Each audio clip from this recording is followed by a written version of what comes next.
حضرت نظام الدین اولیاء رحمت اللہ علیہ کا حلقہ درس روز بروز وسیع تر ہوتا جا رہا تھا۔ پھر ایک وقت وہ بھی آیا کہ آپ کی مجلس درس میں 10,000 آدمی جمع ہونے لگے۔ اس موقع پر یہ سوال کیا جا سکتا ہے کہ 700 ہجری میں لاؤڈ سپیکر نہیں تھا، پھر کسی برقی آلے کی مدد کے بغیر اتنے بڑے انسانی ہجوم کو مخاطب کرنا کس طرح ممکن تھا؟ عام مشاہدہ یہ ہے کہ خواہ کتنا ہی بلند آواز مقرر ہو، اس کی آواز کا حلقہ اثر 200-400 آدمیوں سے زیادہ نہیں ہوتا۔ پھر یہ 10,000 انسان حضرت محبوب الہی کی تقریر سے کس طرح فیض یاب ہوتے تھے؟ اس سلسلے میں دنیا دار اور مادہ پرست لوگوں کا خیال ہے کہ حضرت نظام الدین اولیاء کے درس سے حاضرین کی ایک محدود تعداد مستفید ہوتی تھی، باقی لوگ محض عقیدت سے مجبور ہو کر بیٹھے رہتے تھے اور حضرت محبوب الہی کی زبان مبارک سے ادا ہونے والے الفاظ ان کی سماعت تک نہیں پہنچتے تھے۔ جو لوگ صرف ظاہری اسباب اور وسائل پر یقین رکھتے ہیں انہیں یہ عقلی توجیہ مطمئن کر سکتی ہے، مگر اہل نظر حضرات اسے تسلیم نہیں کرتے۔ ان کا عقیدہ 100% درست ہے کہ حضرت نظام الدین اولیاء کی تقریر سے مجلس میں حاضر ہونے والا ایک ایک شخص استفادہ کرتا تھا۔ آپ کی آواز مبارک نزدیک اور دور یکساں سنائی دیتی تھی اور یہی محبوب الہی کی کرامت ہے۔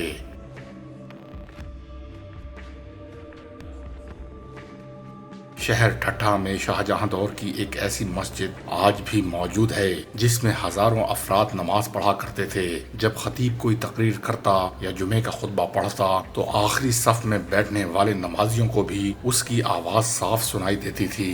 ماہرین تعمیرات کی نظر میں یہ انجینئرنگ کا ایک بے مثال کارنامہ ہے۔ مسجد کی محراب اور دیواریں اس زاویے سے بنائی گئی ہیں کہ انسانی آواز در و بام سے ٹکرا کر اس طرح گونجتی ہے کہ مسجد کے آخری حصے میں بیٹھنے والا شخص بھی اس آواز کو پوری صحت اور صفائی کے ساتھ سن لیتا ہے۔ اسی طرح 10,000 آدمیوں تک اپنی آواز کو پہنچانا حضرت محبوب الہی کا کمال روحانی تھا، جو سلسلہ چشتیہ کے حوالے سے ہندوستان میں معرفت کے عظیم ترین انجینئر تھے۔ حاضرین مجلس کو جاڑوں کے موسم میں تو کوئی تکلیف نہیں ہوتی تھی، لیکن گرمی کا زمانہ شائقین درس پر بہت گراں گزرتا تھا۔ خانقاہ کے سائبان میں اتنے لوگوں کے بیٹھنے کی گنجائش نہیں تھی۔ ایک دن حضرت نظام الدین اولیاء کا درس جاری تھا کہ لوگ آ کر جلتی دھوپ میں بیٹھنے لگے۔ حضرت محبوب الہی نے یہ منظر دیکھا تو اپنا درس روک دیا اور حاضرین مجلس کو مخاطب کر کے فرمانے لگے، لوگو ذرا قریب قریب بیٹھو۔ دراصل ہوتا یہ تھا کہ اگلی صف کے حاضرین پاس ادب کی وجہ سے حضرت نظام الدین اولیاء سے ایک مخصوص فاصلے پر بیٹھتے تھے، نتیجتاً خاصی جگہ خالی رہ جاتی تھی۔ اسی طرح باقی صفوں کے لوگ بھی کھل کر بیٹھنے کی کوشش کرتے تھے۔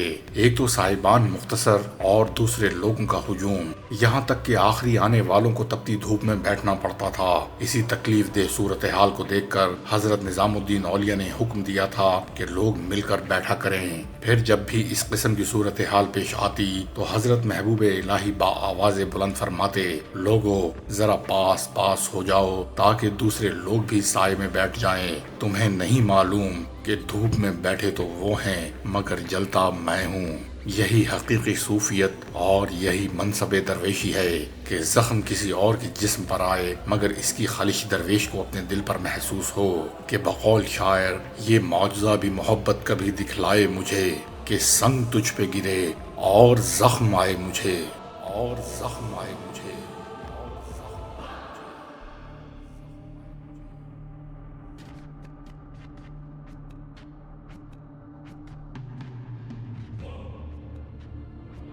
جو لوگ درویشوں کو سہل پسند اور گوشۂ نشین کہہ کر صوفیوں کا مذاق اڑاتے ہیں انہیں حضرت نظام الدین اولیاء کے قول مبارک پر غور کرنا چاہیے کہ راہ سلوک کی یہ منزل آسان ہے یا دشوار۔ دھوپ میں بیٹھے کوئی اور لیکن جلے کوئی اور یہ انسانی زندگی کا مشکل ترین مرحلہ ہے۔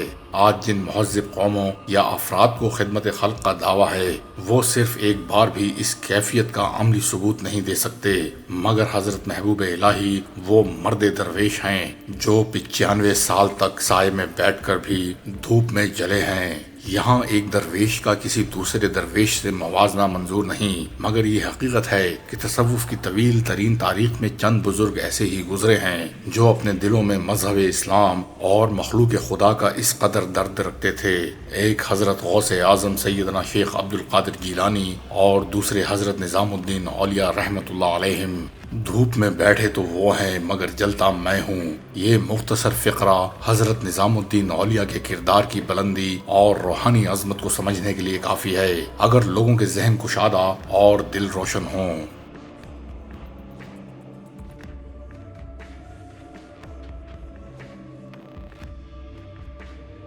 علاء الدین خلجی کے حوالے سے ہمارے ناظرین کے ذہنوں میں ایک سوال ابھر سکتا ہے کہ جلال الدین خلجی کی طرح وہ بھی ایک محسن کشت حکمراں تھا، پھر وہ حضرت نظام الدین اولیاء کے حلقہ دعا میں کس طرح شامل ہو گیا؟ یہ ایک اہم سوال ہے جس کے جواب میں کئی توجیہات پیش کی جا سکتی ہیں۔ مثال کے طور پر ایک بد کردار انسان کے ہوتے ہوئے بھی سلطان علاء الدین بزرگان دین سے بے حد عقیدت رکھتا تھا، اور خاص طور پر حضرت محبوب الہی کی ذات تک تو اس کی عقیدت غلامی کا رنگ اختیار کر گئی تھی۔ اس لیے حضرت نظام الدین اولیاء سلطان کو دل سے ناپسند کرتے ہوئے بھی یکسر نظر انداز نہیں کر سکتے تھے۔ محبت ایک گنہگار کی ہو یا کسی پارسا کی، محبت بہرحال محبت ہے، اور وہ اپنے اندر ایک خاص تائید رکھتی ہے۔ حضرت نظام الدین اولیاء رحمت اللہ علیہ تو وہ مرد بزرگ تھے جو اپنے دشمنوں کو بھی دعائیں دیا کرتے تھے، پھر آپ ایک محبت کرنے والے کو کس طرح فراموش کر سکتے تھے؟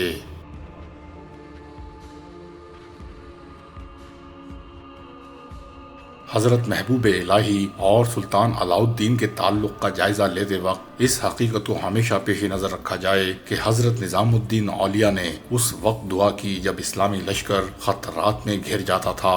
اس طرح اہل نظر سمجھ سکتے ہیں کہ حضرت محبوب الہی کی دعاؤں کا مرکز سلطان کی ذات نہیں تھی۔ حضرت نظام الدین اولیاء کے مخالفین بھی کسی معتبر تاریخی روایت سے یہ بات ثابت نہیں کر سکتے کہ حضرت محبوب الہی نے فرما روائے ہند کی بلند اقبالی کے لیے دستے دعا بلند کیا ہو۔ اس کے علاوہ تاریخ کے اوراق میں یہ تلخ ترین حقیقت بھی محفوظ ہے کہ سلطان علاء الدین نے اپنی پوری زندگی میں ایک بار بھی حضرت نظام الدین اولیاء سے یہ درخواست نہیں کی کہ وہ اس کی ہدایت اور رہنمائی کے لیے دعا فرمائیں۔